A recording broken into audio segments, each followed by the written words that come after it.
Hello, everyone. That was great. Can you hear me if it's all the way back here? Yeah, it's fine. I mean, a couple inches from your nose. All right. Hello, everyone. Welcome back to another episode of Conversations with Yoders Farm. I'm Eldon, and I'm here today with Lowell again, like normal. And today we're going to kind of give a little recap of what we've been up to the last couple of weeks. Maybe talk a little tiny bit about the fall season and what we're doing. And then we're going to talk about bees and Lowell's recent infatuation with bees. So, Lowell, welcome to the program. What have you been up to the last couple of weeks? Well, we say this every time. It's been busy, been plenty to do, and that is also true this time. Yeah. We are actually we're not inching anymore. We're pretty much at our fall season. We open in less than 2 weeks. So we have been working at prepping for that. The pumpkins are starting to turn orange in the fields. We have begun harvest on our white pumpkins, getting them into shady spots where they won't discolor. And we have bunch of strawberry plants that are just about ready to plant. Hopefully by the end of this week we will be able to start getting those in the ground. So that's what we have been up to and what we will be doing. Yeah, if we continue with the running metaphor that you talked about, we've kind of hit the top of the home stretch and we're sprinting towards trying to get ready to open in 2 weeks? Less a little than less 2 than weeks, 2 weeks. Yeah, and we have tomatoes, and I think we mentioned this before. I think I say that every episode. You I've do. mentioned this before. We have tomatoes growing in one of our greenhouses. They are a couple feet tall now, so they're requiring some vine work. But no blooms yet on them. They're just starting to set the first blooms. Okay. So hopefully that means tomatoes in about 7 weeks. Very good. You do the math on that.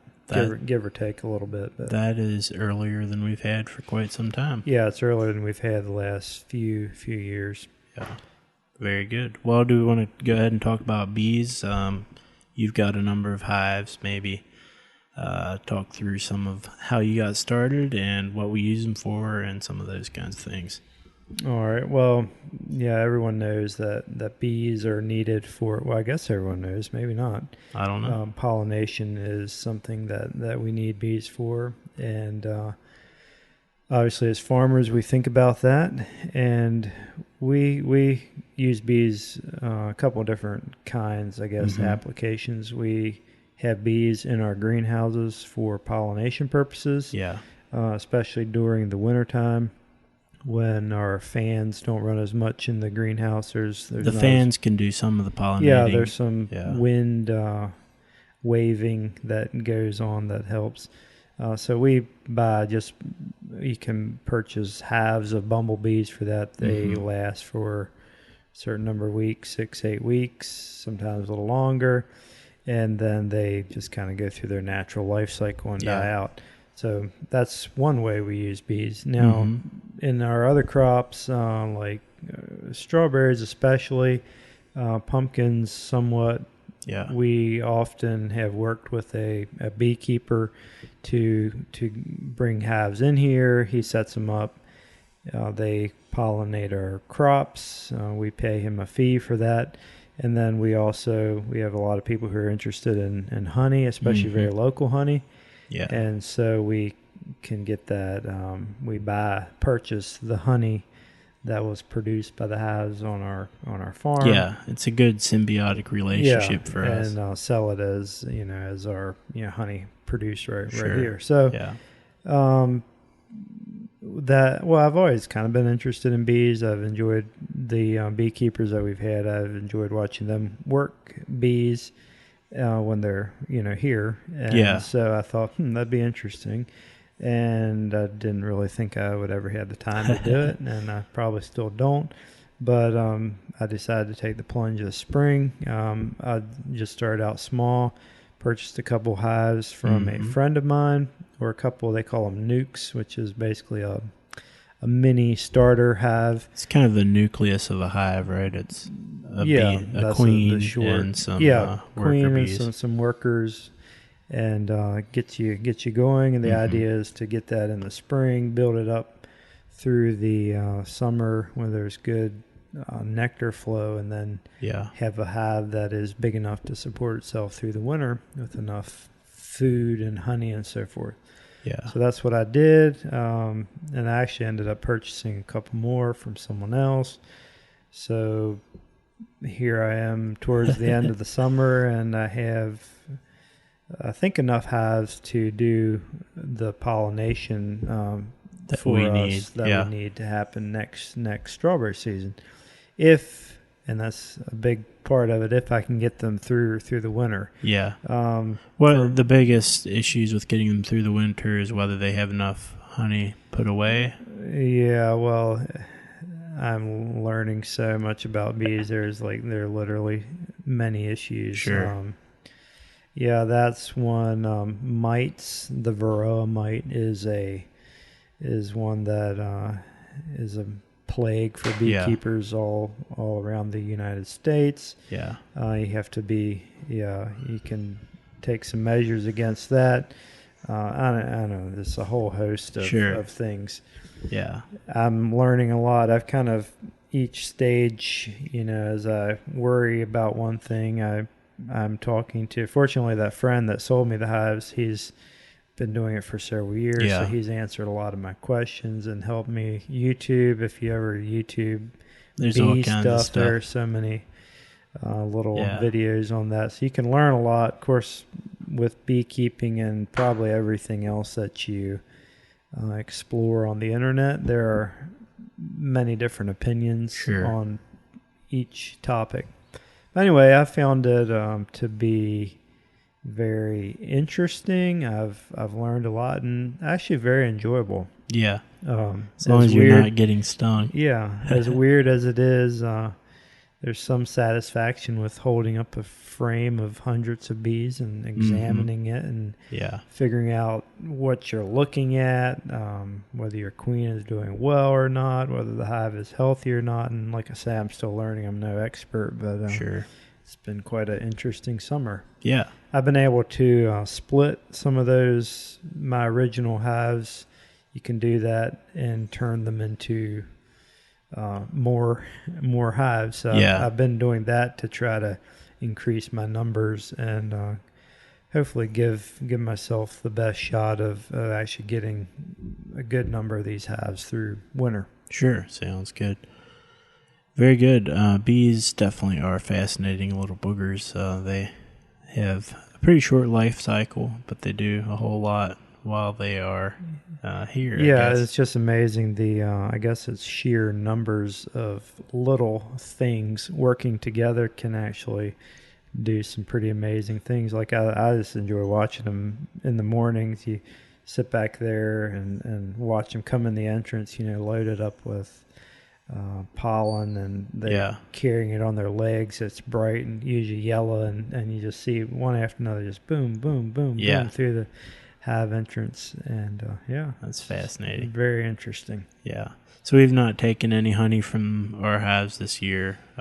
From my personal hives, no. The beekeeper that had hives here, he did take his honey, so we'll be selling that again through the winter as our local Yoders Farm honey, and hopefully next year, if I can figure out the whole honey extraction process and all that. If you can get the bees through the winter, figure out how to get them to make a lot of honey, and then harvest the honey and figure out all that.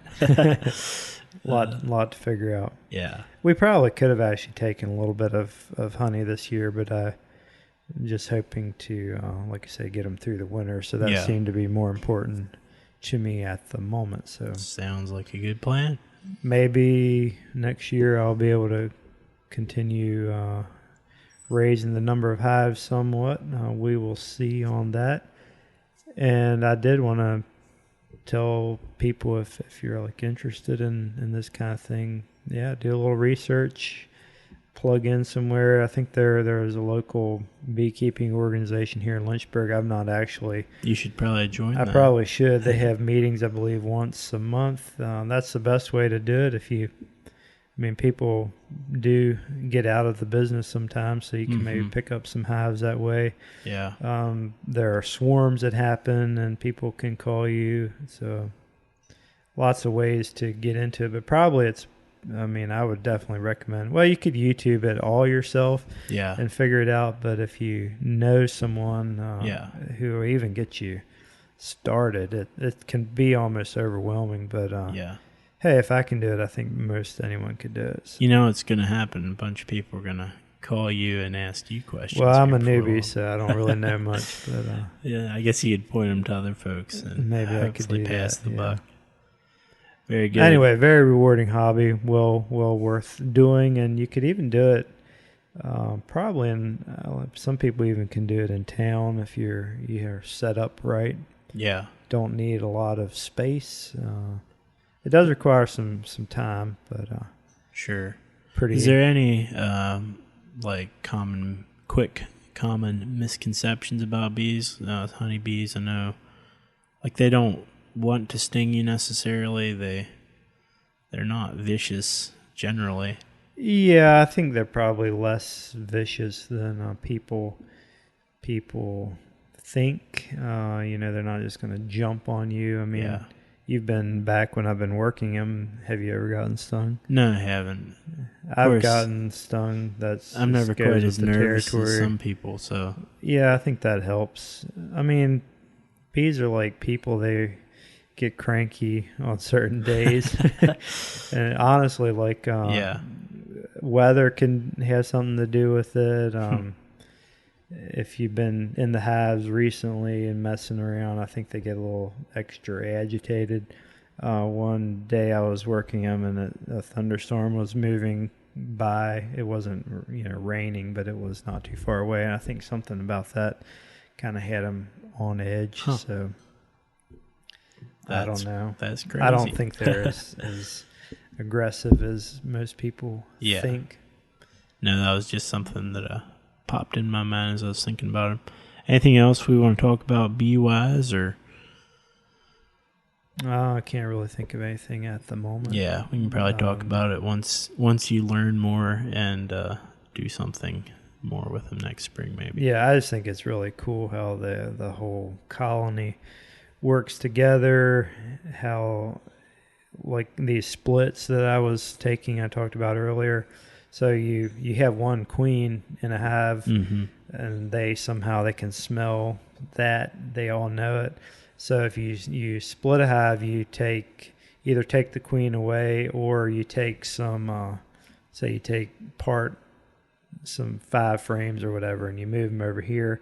These bees, they can smell that they don't have a queen, and if they have young enough eggs in there, they can actually raise one of those eggs into a queen, and then a month later you can have a new queen. That's amazing. Really weird. Yeah, it is kind of odd. In a really cool way. Yeah, that's really weird in a cool way. But it's, I don't know.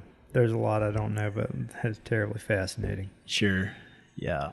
Very good. Well, I think that pretty much wraps it up for this episode. I guess on our next episode we will be open for the fall season, so should be right in the middle of strawberry planting, so I guess you can follow me around as I plant strawberries, and we can do the next episode from the strawberry maybe it'll field. be a 4-minute episode, or I can record it and talk about y'all from up here or something. Maybe so. Yeah, we got about 70,000 strawberries to get in the ground.